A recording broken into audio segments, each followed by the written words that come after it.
Hello, y'all. Welcome back to my hotel room in Madison. Here we are again for our Thursday conversation around directing. We hope that you have completed the acting portion. We are going to build on that a little bit inside of this. So don't do them out of order. Go back and look at that acting lecture and make sure that you do that GOAT analysis. I think that this is going to be a sort of even bigger vision around what you've started doing as you're thinking about an actor. So today we're talking about another role in production. This is the role of the director. And I want to start by, again, just like we did with actors, thinking about maybe some of our preconceived notions of what a director does and who they are. Um, so maybe you're thinking about your high school theater director. And what I know about most high school theater programs is that directors do everything. So the director is responsible for fundraising the play, organizing who's going to be in it, getting the rights from the production company, making sure the school district has appropriately funded the program, reserving the room for rehearsal, building the set, acquiring the costumes, making sure all the students are doing all the things they're supposed to. And then they're running rehearsals and telling actors what to do. And a lot of times they're really stressed out because that is way too much for one person to be doing. Sometimes they're the kindest, most generous humans in the world, and sometimes they yell at you. That was my experience? Is that your experience? Um, so that's right. That might be one preconceived notion that we have. Maybe you're thinking about a movie that you've seen of actors in rehearsal. And the director is the person who sits in the dark in the theater and stands up and yells, "Hold, okay, hold on a second. Let's go back. This thing, right?" And the director is the person who's helping the actors bring the piece together. And they might fit into any of those tropes that I just talked about with the high school theater director. Maybe when you think director, you think directors for film. And so you might, right, be thinking about really famous directors or directors who screw things up. Depending on how you view the Star Wars franchise, you might really like the pieces that George Lucas directed, and you might really like the pieces that George Lucas wrote and let someone else direct. That's a sort of example from film world, right? You might know that you love Steven Spielberg's directing style.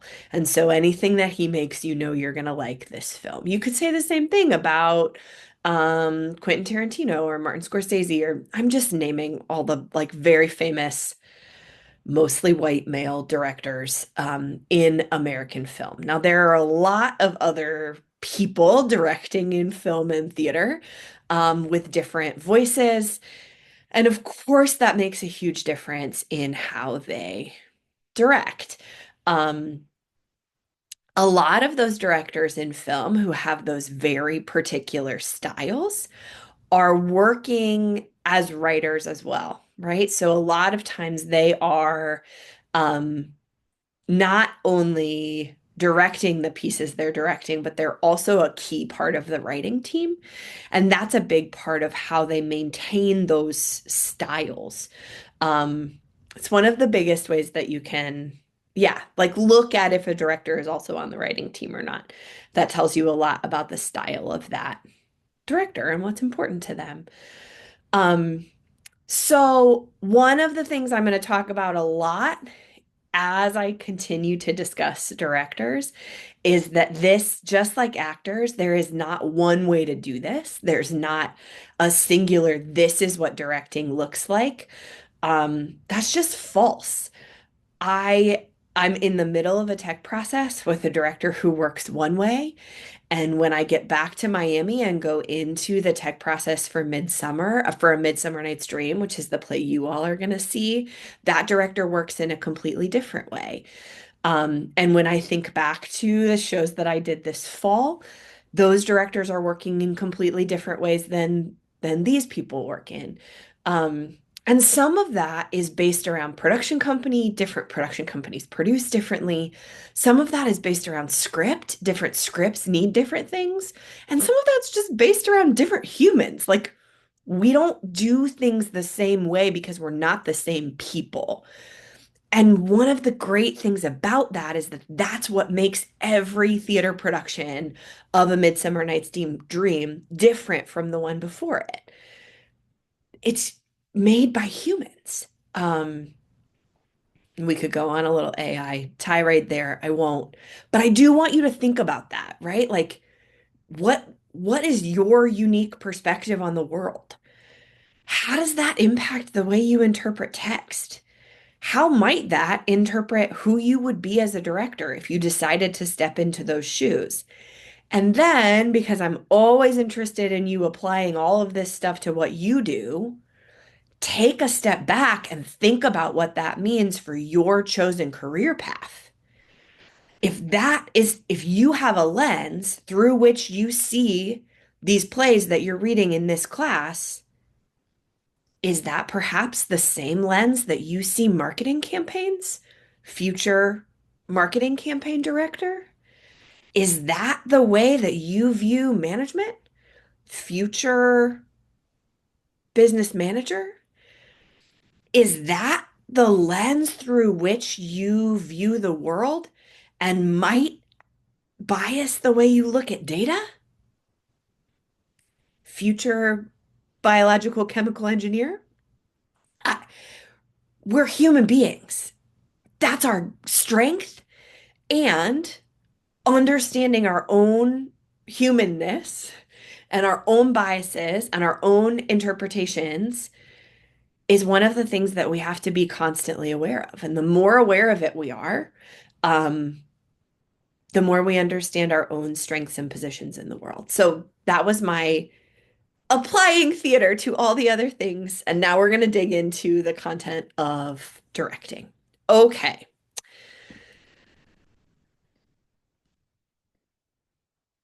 All right. What do you know about directing? We already talked about this a little bit, but I think it's important, again, just to sort of situate yourself in what are your preconceived notions. Um, because that opens you up to a greater understanding of what directing might be. I want to talk about directing through the lens of how directors work with a variety of different collaborators, because that's a huge part of what directors do. As the leader of a production process, the person whose job it is to unify all of the different parts of a production, directors often start with their work with playwrights. And now that can look like a billion different things, right?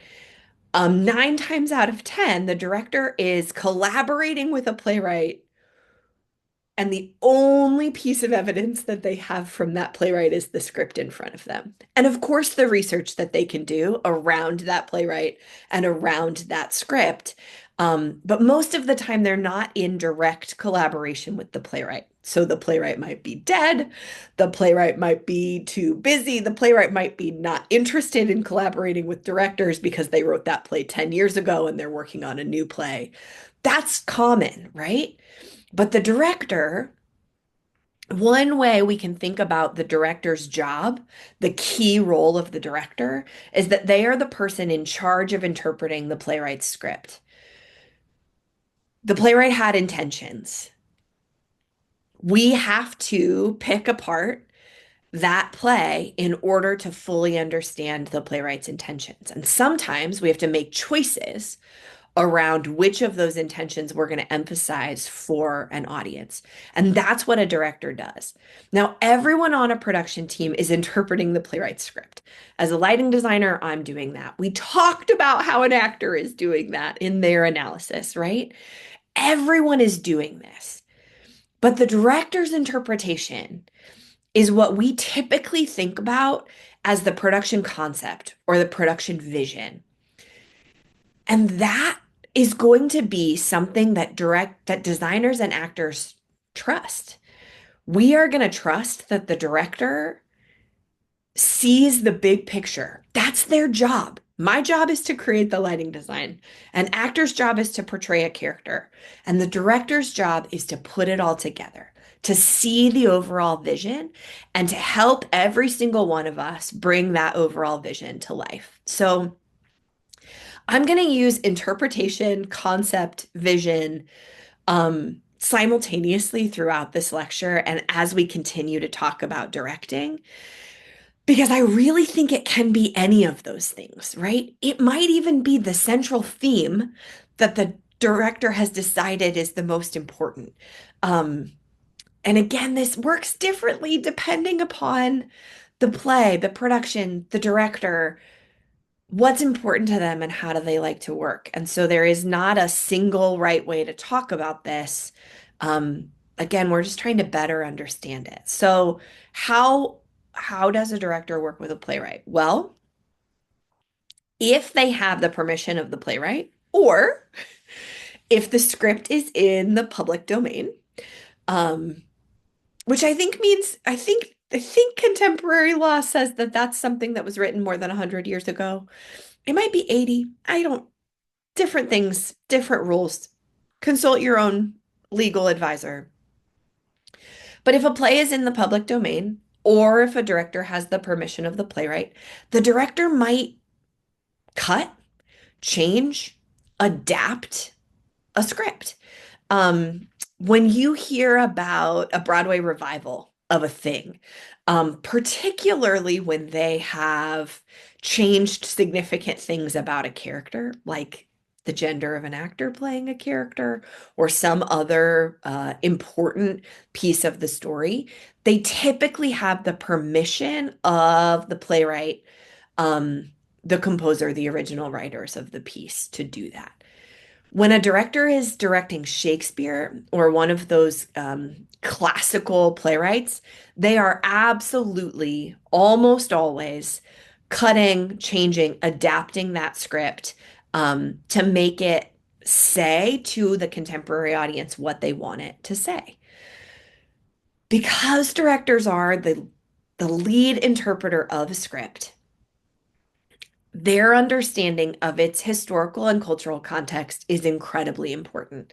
And so directors do a lot of research um, into the plays that they're directing to understand them. And so that research is going to look different depending on who that director is and what's important to them. So it might be a lot of text analysis. It might be reading source material, the same source material that the playwright read. Um, it might be working with a dramaturg to understand the original production, or the historical context of when the playwright was writing or when they set the piece. And of course, they might be doing that research themselves. If a director is working on a new works in particular, they might be working with the playwright on the rewrites of that piece. Sometimes the playwright of a new work is also the director, and sometimes the playwright has chosen a specific director to work with because of how that director fosters the rewrite process. And the playwright knows that essentially their play will be better for working with this person whose job it is to interpret the text that they're writing and to ask them to maybe make stronger choices, help them see their choices clearly through the rehearsal process. So those are some of the ways that directors work with playwrights. And in terms of a typical directing process, much of this work is happening for a director before they meet any of their other collaborators. So the text analysis, the historical and cultural context research, their understanding of the big picture of this play. What's it about? What's the major theme? What is my intention for the audience when they leave this piece? The director is doing much of that um, in their lead up to the beginning of the process with designers.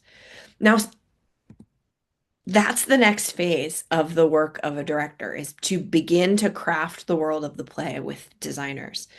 Some directors do much of that visioning and create and world creation and understanding of the big idea of the play with their design team.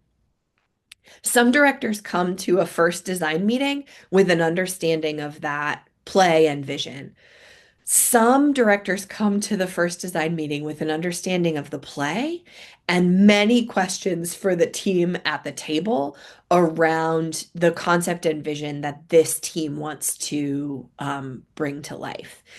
Some scripts lend themselves to that in different ways, and some scripts don't. Some directors love to work in that way, and some directors don't. There's no like best or right way here.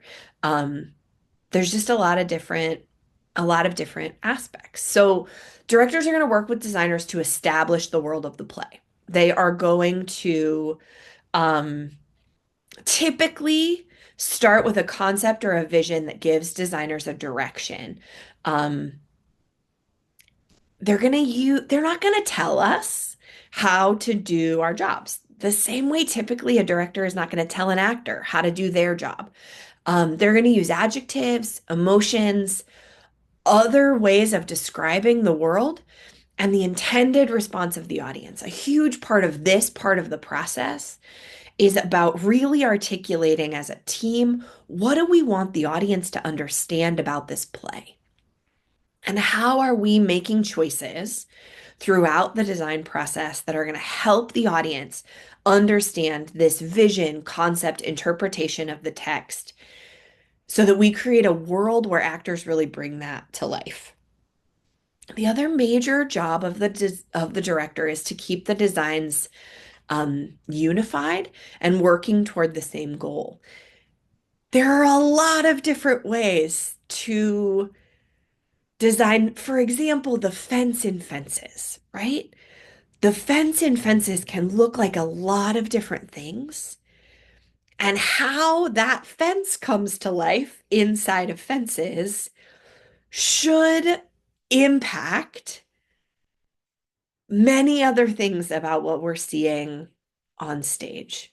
Antigone is maybe an easier example to see this come to life. If we've decided that Antigone is about contemporary politics, then we need to make sure that there's something contemporary in both the scenery and the costumes, right? If they're walking around in business suits on a traditional Greek stage, then that's a really big choice, and we need to understand why that's happening, right? Um, we have to unify all of these pieces again toward that vision, concept, interpretation of the text. And different directors do this with different designers in very different ways. Theme. Okay.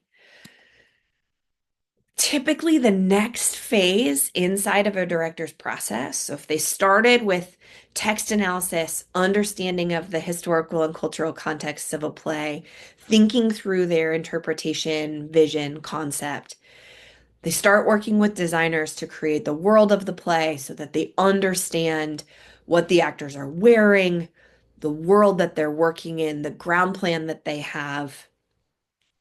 Then they get into rehearsal with actors and they dig into this concept vision in every scene, every line of this play. They're going to help actors understand their goals, obstacles, tactics, and they're going to understand how that fits into the grander narrative of this production. Staging or blocking, as we talked about a little bit with actors, is the responsibility of the director. Actors are going to often help to create that because actors are going to motivate that movement. But inside of staging and blocking, directors are creating what we call stage pictures. And those stage pictures, those moments where we pause, or the moments where we really see a power dynamic, or the moments where we're setting up what's going to happen later in the play, those stage pictures really tell the story and help communicate the concept and vision of the piece. And that's a really important part of what directors are doing. It's just one of the many aspects of the role of the director, but it's one of the places where we most clearly see their specific work in the finalized production. Um, and it's one of those things that I think we don't think about all the time, but that is absolutely the work of the director. Okay, so I want to sort of wrap this up with more random tidbits of things. So directors are the leader of the production. Here's something interesting. Sometimes they choose the play they're going to direct, and sometimes they don't. Um, yeah, sometimes they are integral in saying, I want to do this play. And sometimes they get hired by a production company to direct a play in the season, and they don't know what that play is yet. Now, of course, they could always go back and say, like, no, thank you, I don't want to do that script. But sometimes directors are really integrally involved in the choosing of the play that they're going to direct. And sometimes, like many other things in theater, a script is handed to them. And if they want that work, that is the script they are directing. Directors extensively research and analyze productions. They dig into the historical and cultural context of a piece. They understand their role in creating a production for an audience, and they're utilizing that research and that text analysis to intentionally create an experience for the audience to have when they come to the theater. Um, that's one way to think about what a director does. Um, Another way to think about what a director does is that they are the person responsible for the interpretation of the playwright's work and helping all of the other people on a team be on the same page about that playwright's work. Directors might do the casting of a play that they are directing. They will typically at least be consulted around that casting, but there are a lot of considerations that go into casting plays that are sometimes that are not the role of the director. And so sometimes directors will be asked to um, will be given a cast that they were not integral in choosing. Directors will typically be involved in the conception of a design. They will work with actors in rehearsal to create blocking, to create staging, to decide upon those stage pictures that we were talking about. And they will lead a team through the creative work of putting it all together. That absolutely is the role of a director. Um, so that's directing. The messy, it could be so many things. And for me, this is also a reflection back to you around the myriad of different ways that leadership and management can look in the world. Directors are the most recognized leaders in the theater industry. And every director I work with directs in a different way. And so, again, I would just ask you to think about how that applies to the industry that you're headed into, the kind of work that you want to be doing. Um, Directors prioritize what's important to them, and they lead in such a way that their priorities and values are reflected. Um, And that might be around audience experience. That might be around a particular theme in a play. That might be around a particular interpretation of a playwright's work. And those different priorities are going to show up differently. Now, does that mean that a director who is prioritizing this thematic content doesn't care about the playwright's intention? No. They've just decided that in this particular production, this concept theme is more important. And so they're going to utilize the intentions of the playwright toward that end. They've decided that. That's what they're doing. The best directors are the ones who understand their priorities very clearly and can articulate them to a production team. And I think that principle of leadership and management applies um, across disciplines here. And so I want you all to think about that. And when we're back together next week, one of the first things that we're going to do is talk about how both GOAT analysis and an analysis of management leadership priorities can be helpful tools in viewing theater, in viewing art, and also helpful tools in viewing life. So keep that tickling in the back of your brain, and I'm looking forward to being back in the room with you. Thanks for listening and watching, and I will see you in person next week.